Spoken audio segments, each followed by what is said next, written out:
achat du mois de février et c'est parti. On commence avec les deux romans comme d'habitude et tout d'abord j'ai pris l'intégrale de Troublemaker édité chez BMR. Je sais pas si vous vous rendez compte par rapport à un relié classique de la taille du roman, mais il est juste énorme et très chouette.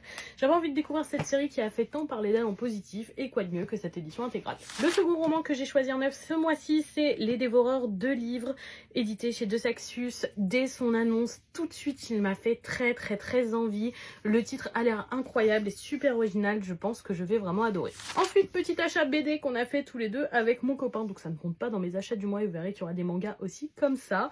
La BD de Cyprien, Le Pire Guide du Japon en auto-édition je crois. Et franchement hyper curieuse de découvrir, ça a l'air très sympathique et ayant déjà voyagé au Japon plusieurs fois, le sujet me parle clairement. Je vais vous parler de mangas qui ne comptent pas dans mes 5 mangas du mois et il s'agit de la suite et fin de l'Attaque des Titans édité chez Pika. On avait trouvé certains tomes d'occasion et on a complété avec les tomes 9 pour finir la série. On a donc acheté les tomes 9 et 11 en neuf et le reste d'occasion. Je suis super contente de pouvoir compléter et de finir ce titre. On passe à mes achats du mois et tout d'abord j'ai pris les tomes 2 et 4 de En proie au silence édité chez Akata. J'avais déjà trouvé les tomes 3 et 5 d'occasion, donc ce qui me permet de compléter ce titre. Le premier tome m'avait vraiment emballé.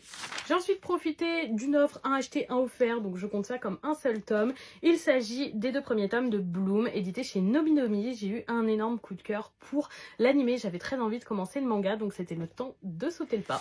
Ensuite chez Delcourt j'ai pris le second et avant-dernier tome du titre Au bout du chemin. Ne vous laissez pas tromper par la couverture, c'est un thriller et il est vraiment très intéressant. J'avais hâte de continuer ma lecture. Et sans surprise, mon dernier achat neuf du mois, c'est le 6e tome du titre Les Noces des Lucioles, édité chez Glénat. Franchement, mon plus gros coup de cœur de 2025. J'adore cette romance bien mélangée à de l'action et cette lecture est captivante. J'avais hâte de continuer. Ensuite, on passe aux achats de mon chéri qui a pris les tomes 16, 19 et 20 de Boruto, ce qui lui permet de compléter Boruto. Il devra passer à To Blue Vortex après. Donc voilà, il pourra se mettre à jour. Et voilà pour ces achats de février. Dites-moi si certains titres vous tentent ou si vous en avez déjà découvert, je serais curieuse de vous lire dans les commentaires.